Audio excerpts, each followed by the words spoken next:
Olá para todas e todos, meu nome é Gisele Citadino, eu sou professora na PUC Rio e eu queria conversar um pouquinho com vocês, com aqueles que estão nos assistindo, sobre a Lava Jato. Não sobre a dimensão jurídica da Lava Jato, né? Porque isso eu acho que os professores de direito penal, os criminalistas, enfim, os especialistas em processo penal já desvendaram isso tudo muito bem.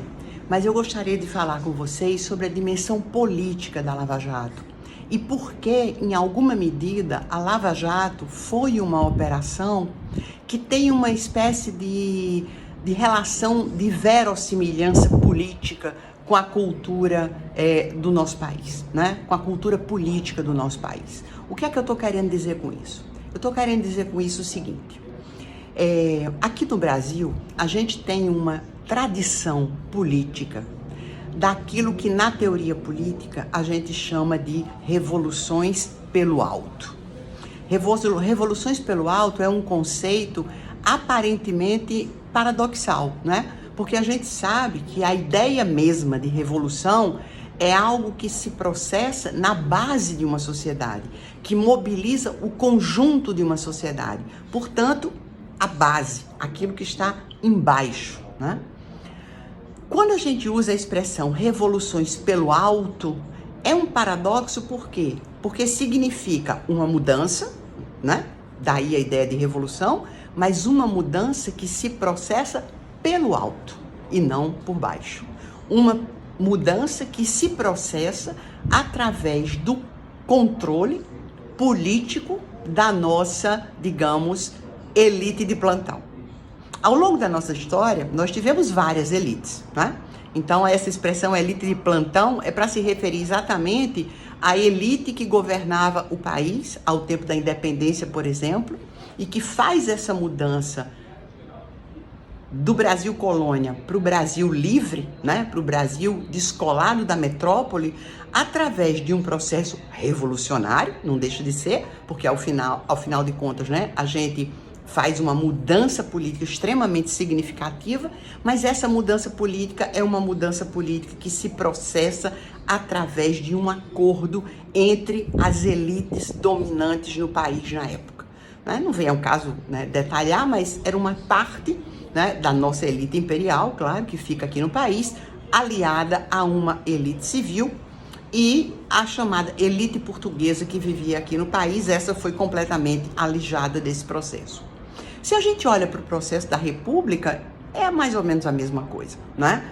Uma revolução que se processa pelo alto. A gente deixa de ser uma monarquia e passa a ser uma república sem que a gente tenha mobilizado as camadas populares, as forças, né, correspondentes àquilo que a gente costuma designar como soberania popular, que se pode manifestar pela via do voto, mas que se pode manifestar também através de mecanismos da, né, participação política, da ação política. A gente não tem isso também na República, né?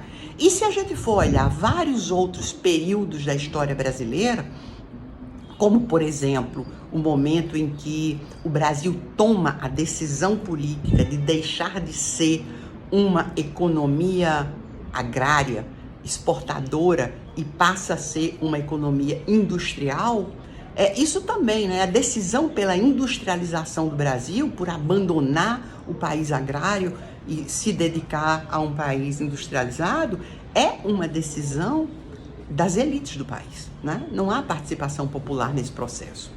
É Vargas que, em alguma medida, cria a nossa classe operária quando ele constitui a CLT.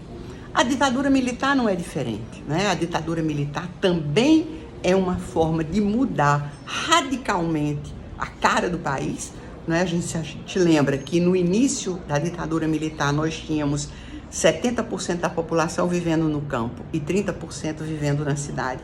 E ao cabo da ditadura nós tínhamos 70% da população nas cidades e somente 30% do campo. Nós temos um país invertido em relação àquele país, né, do início dos anos 60.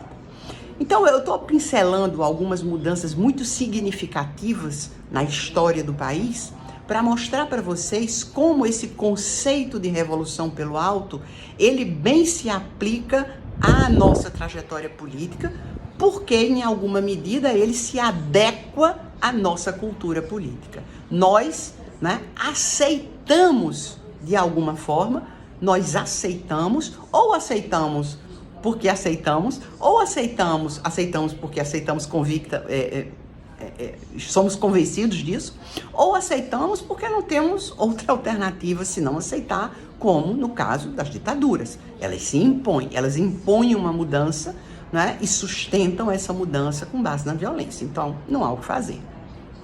Então, eu só queria falar um pouquinho sobre essa nossa cultura política de revoluções pelo alto, para dizer o seguinte: em alguma medida, aqui no Brasil, nós temos essa vontade, esse desejo de que alguma força política apareça em um determinado momento e resolva os nossos problemas. Então, é como se a gente acreditasse que do alto pode vir decisões políticas que melhorem a nossa vida, sem que a gente seja nem responsável por essas mudanças, nem que a gente tenha que suar, que trabalhar, que lutar para que essas mudanças venham. Então, eu não estou dizendo que a gente...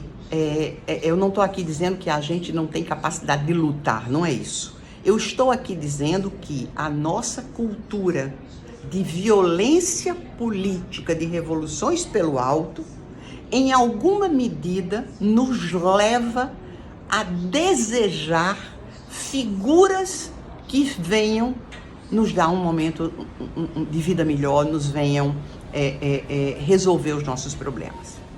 Então, quando na metade dos anos, 2013, 2014, a grande mídia brasileira começa a nos convencer de que o grande problema do Brasil é a corrupção,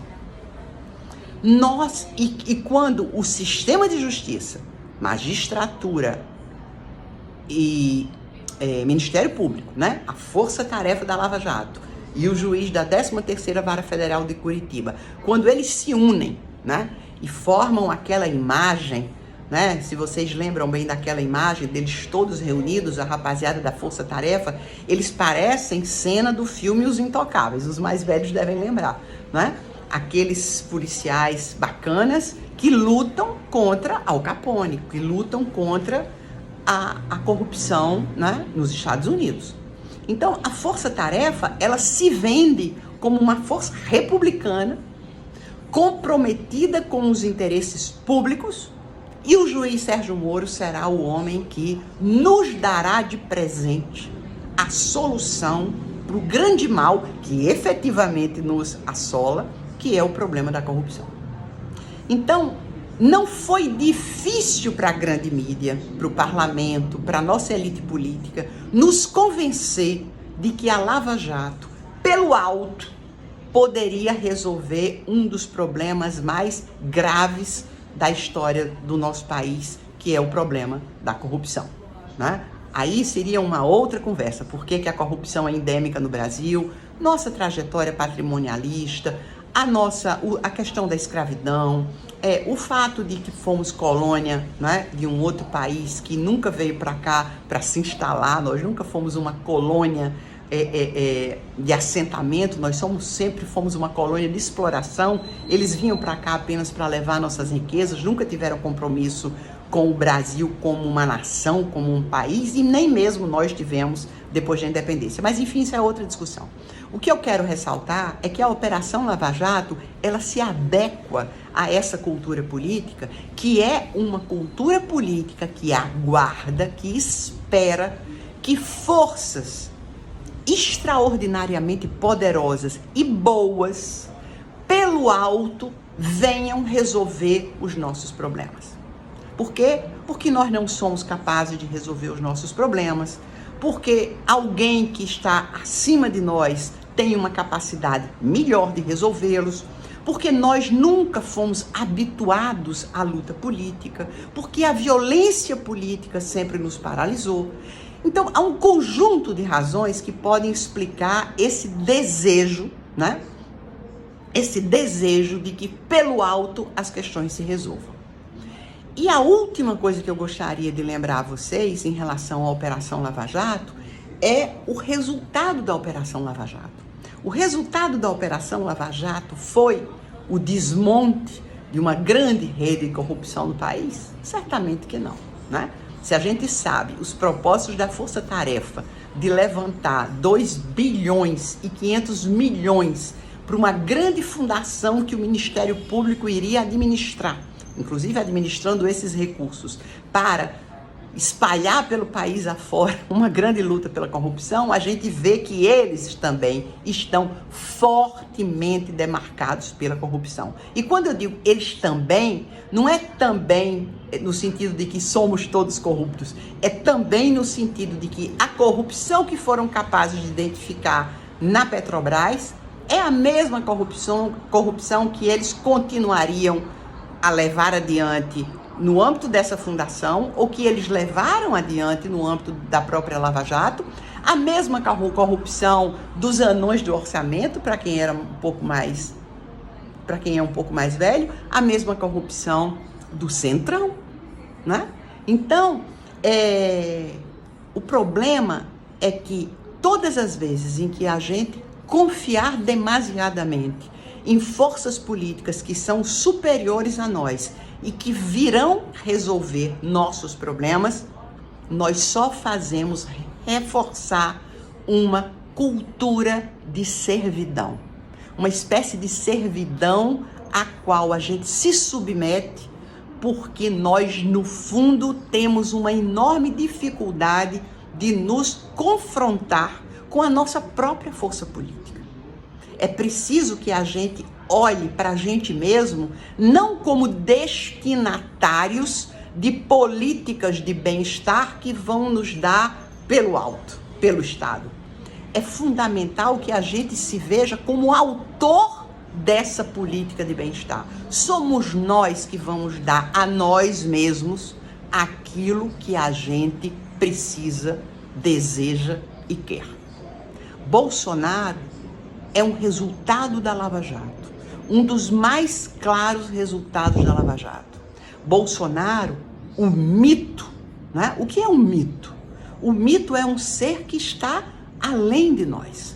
O mito que viria acabar com a corrupção. Esse foi o discurso do Bolsonaro. Bolsonaro tem essa capacidade de tomar esse discurso anticorrupção e dizer, eu não tenho nada com a política. Porque o que a Lava Jato fez foi criminalizar a política. E Bolsonaro se aproveita disso e diz, eu não tenho nada com a política, eu não vou trabalhar com os políticos, eu sou o mito que vai, né, que virá nos salvar, né, a todos. Então, é por isso que o bolsonarismo é fruto do lavajatismo. E conseguimos derrotar Bolsonaro, conseguimos derrotar a Lava Jato, um trabalho extraordinariamente forte e feito pelo conjunto de forças políticas da sociedade civil, e a gente não pode deixar que isso se perca. Então, a gente deve olhar o governo Lula, esse que nós acabamos de eleger, não como o grande líder político, ele é efetivamente um grande político, mas ele não é o salvador da pátria. Ele não pode ser visto como o salvador da pátria, porque ele precisa ser visto como um líder político eleito pela soberania popular. E essa soberania popular é quem vai dizer a esse líder político, ao Estado brasileiro, o que queremos e o que desejamos. Nós não estamos aqui para receber prêmios, prebendas, presentes ou qualquer coisa do tipo. Nós estamos aqui agora, nesse governo, para dizer que nós somos, ao mesmo tempo, os autores e os destinatários de todas as políticas públicas que o governo Lula for capaz de implementar. É chegada a hora da gente romper com essa ideia de que é pelo alto que o país melhora, é pelo alto que o país pode se desenvolver. A gente precisa segurar as rédeas do nosso destino e dizer o seguinte: nós, né, que representamos a soberania popular, elegemos Lula porque nós queremos este tipo de governo.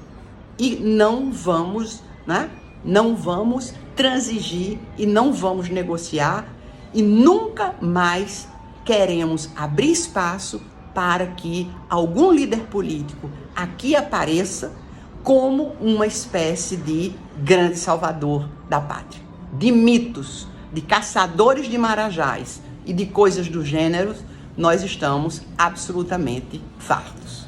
Esse era o meu recado em relação à Operação Lava Jato. Espero que vocês possam aproveitar.